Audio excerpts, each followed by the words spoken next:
Bonjour à toutes et à tous, c'est Thibaut du club de l'EFP. Alors dans cet épisode, on va voir ensemble comment déchiffrer rapidement et surtout simplement le prospectus d'un OPCVM. On verra notamment les informations clés que vous ne devez surtout pas rater lorsque vous étudiez la partie statutaire d'un OPCVM. On verra également ensemble les différents types de risques auxquels vous êtes exposés lorsque vous investissez dans un OPCVM.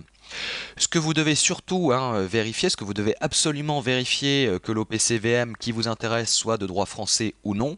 Et enfin, donc, on verra ensemble les OPCVM à privilégier si vous avez pour objectif de générer des revenus alternatifs suffisants pour gagner votre indépendance financière. Alors, avant de rentrer dans le détail de tout ça, on va quand même rappeler brièvement ce qu'est un OPCVM. On va tout simplement reprendre la définition ensemble. Alors, un OPCVM, c'est quoi? C'est tout simplement un organisme de placement collectif en valeur mobilière qui est tout simplement, c'est un fonds d'investissement qui permet à un épargnant de confier la gestion de ses capitaux à un professionnel qui va donc se charger de les investir sur un, voire plusieurs marchés financiers déterminés. Donc évidemment, il existe plusieurs formes d'OPCVM, que ce soit par exemple les SICAV, ce qu'on appelle les SICAV, donc les sociétés d'investissement à capital variable, ou encore les FCP, donc les fonds communs de placement. Donc certains OPCVM sont quasiment sans risque, notamment par exemple les OPCVM monétaires, et alors que d'autres sont un peu plus risqués ou même carrément s'adressent à des investisseurs, on va dire, très avertis. Donc les sommes que vous investissez dans un OPCVM sont généralement transformées en parts ou en actions de l'organisme qui vous intéresse, et ces parts ou ces actions reflètent en permanence la valeur du portefeuille que l'organisme détient, une valeur qui est exprimée sous forme de ce qu'on appelle valeur liquidative, ce qui correspond à la division de la valeur globale de l'actif net de l'OPCVM, c'est-à-dire l'ensemble des capitaux qu'il compose, divisé par le nombre de ses parts ou de ses actions. C'est tout simplement donc le prix à payer pour acheter une part, les frais venant en sus, et donc celui que vous allez recevoir lorsque vous revendrez vos parts.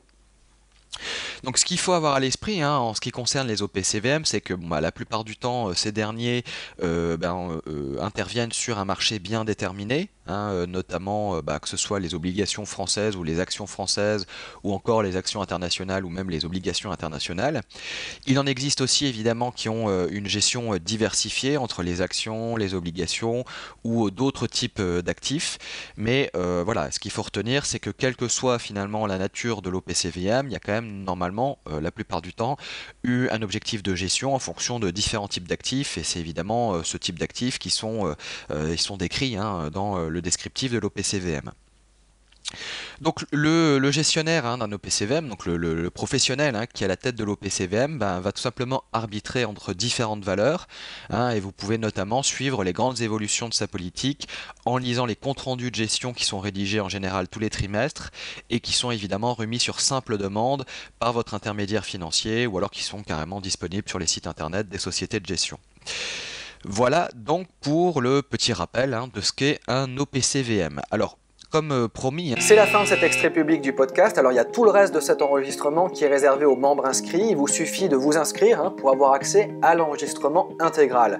Mais pas que ça, vous allez recevoir tous les jours de la semaine, du lundi au vendredi, toutes les semaines, un nouvel épisode dans lequel vous allez apprendre des recettes d'investisseurs, des trucs, des astuces, des méthodes qui vont vous permettre de générer des revenus passifs plus facilement, des méthodes qui vont vous permettre de vous libérer progressivement du métro boulot dodo et de gagner votre indépendance financière sûrement et progressivement. Alors vous allez apprendre des méthodes qui ont déjà été appliquées avec succès par des centaines d'investisseurs avant vous et que je vais vous révéler au travers de ces différents épisodes. Des méthodes qui vont vous permettre par exemple d'épargner plus sans éprouver de frustration et en vous sentant plus heureux et fier de vous, de vous construire un patrimoine à toute épreuve, quel que soit l'état du marché, de vous organiser mieux, d'être plus efficace pour gagner du temps et faire en sorte que votre argent travaille vraiment pour vous et non l'inverse, et puis des méthodes qui vont vous permettre de générer des rendements à 2 chiffres, même lorsque le contexte économique et financier est particulièrement morose. Vous allez apprendre également à investir en faisant en sorte de ne pas perdre d'argent, et vous allez voir qu'avec un peu de méthode, c'est possible et même très facile, que ce soit d'ailleurs en bourse, dans l'immobilier ou même dans les matières premières. Vous allez apprendre à gérer vos investissements comme les pros qui réussissent, c'est-à-dire en ne suivant pas des conseils désuets du type « investissez sur le long terme », constituez-vous un portefeuille diversifié et achetez des actions, des obligations et des fonds communs de placement. Et puis surtout, bien, vous verrez que pour gagner votre indépendance financière, vous ne devez surtout pas gérer vos investissements comme le font la plupart des gens qui suivent les conseils des gourous de la finance.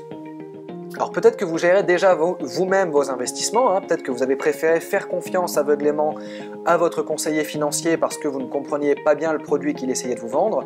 Alors c'est le moment d'aller plus loin, de passer à l'échelon supérieur. Vous allez recevoir tous les jours de la semaine un enregistrement audio.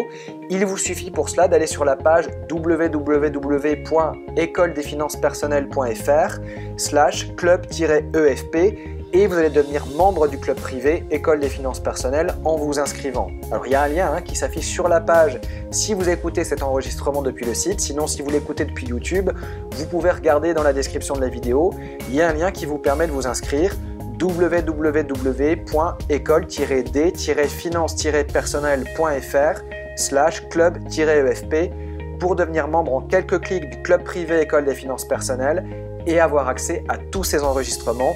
Je vous dis à tout de suite de l'autre côté, salut!